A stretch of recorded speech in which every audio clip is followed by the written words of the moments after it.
Hey everyone, and welcome. Today, we're pulling back the curtain on the hidden backbone of pretty much all modern software. Every single app you use, every website you visit, it all starts its life inside a very special kind of digital warehouse. So for the next few minutes, we're going to explore and really master that warehouse. So let's just start with this question right here. When a developer finishes writing a piece of software, where does it actually go? I mean, it doesn't just poof onto a server, right? No. First, it has to go to this critical central hub, this software warehouse that makes the whole system work. And that hub, its official name is a container registry.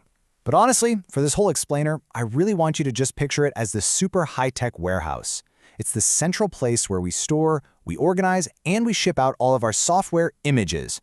That's the technical term for these packages. And you know, what's kind of cool here is just how simple this whole journey looks from 30,000 feet. A developer builds the software, they push it to the warehouse, a server somewhere pulls it from the warehouse, and then it runs. This simple four-step dance, that is the absolute heartbeat of how modern software gets to you. All right, let's zoom in on that first step, pushing. This is the moment of truth, the handover. This is where the developer kind of dusts off their hands, their job is done, and they check their finished, perfectly wrapped application into this central, secure warehouse, all ready for the world. Okay, but think about this. Once your package is inside this giant warehouse, how in the world do you find it again? And maybe more importantly, how do you make absolutely sure you grab the exact right version every time? Because, let's be real, grabbing the wrong box here can lead to some massive problems. This is where labeling, or what we call tagging, is just so critical. And this slide just nails the difference. Using a vague label like latest is kind of like slapping a sticker on a box that just says stuff. It's totally unreliable because it can point to different things on different days. But good tagging? That's like putting a precise, unique barcode on it. Using a version number or unique code identifier guarantees you know exactly what's in that box, today, tomorrow, and a year from now. And this is the really crucial part. These barcodes aren't just for being neat and tidy. Think of them as your safety net. If a new version breaks something, a precise tag lets you instantly roll back to the last one that worked. Some auditor comes knocking and asks what exactly is running in production. Boom, the tag is your undeniable proof. This isn't optional for any serious team. Okay, so we've got our labeling down pat. We know how to put a good barcode on our packages. But what about the actual warehouse itself? I mean, are they all the same? Nope. Just like in the real world, you've got different options for different needs. Everything from a public storage unit to a Fort Knox-style high-security vault. And this is really the key distinction you have to get. Public registries are awesome. They're like a giant public library, perfect for sharing and finding open-source tools. But for your company's own code, your secret sauce, you absolutely need a private registry. It's your own secure, private vault. I mean, come on, you wouldn't leave your company's most valuable secrets just sitting on a public library shelf, would you? Of course not.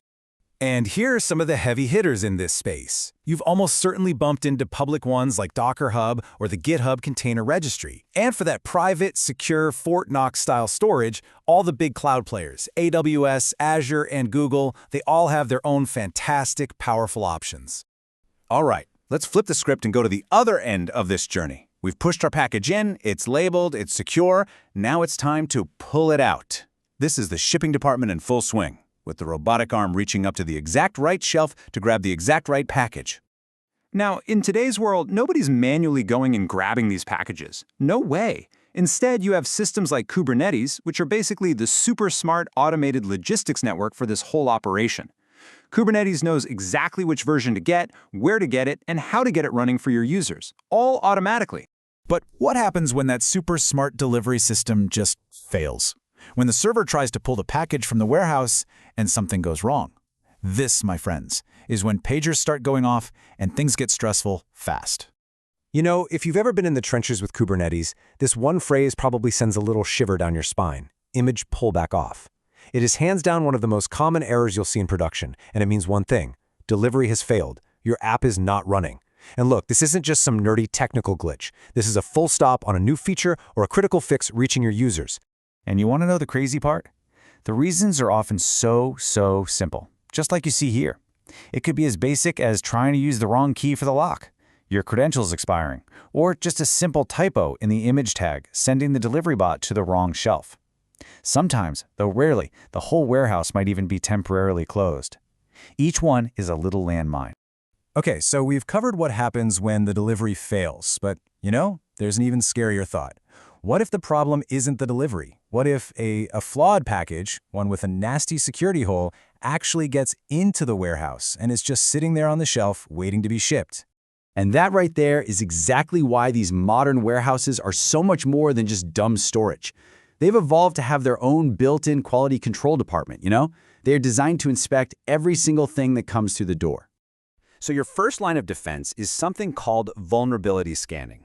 I want you to picture it like an airport security scanner for your code. The second a package arrives, it's automatically scanned against this huge database of known security flaws. It is the automated security guard that stops the bad stuff before it even gets a chance to be put on a shelf. Then, to kick things up a notch, we have image signing. And the best way to think about this is like the tamper-proof seal on a brand new bottle of medicine. It's a digital signature that proves two critical things. One, that this package really came from a trusted source, like your official build system. And two, that it hasn't been messed with at all since it was sealed. And finally, let's talk about some good old-fashioned housekeeping. Because a good warehouse is a clean warehouse. You can't just let old, dusty boxes pile up in the corners. It costs you money in storage fees, and frankly, every old image is a potential security risk. So good housekeeping means setting up rules to automatically clean up the old stuff, keeping things lean, mean, and safe.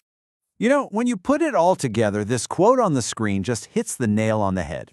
See, the container registry, it isn't just a glorified storage closet. It's the absolute nerve center of your entire software supply chain. Mastering it, from the tagging to the security to the housekeeping, is how you build software that's not just reliable, but also secure. And that kind of brings us full circle. You now have the keys to the kingdom. You understand how this whole software warehouse operates. So I want to leave you with this one question to think about. Looking at your own projects, is your supply chain truly secure? Thanks so much for diving into this with me.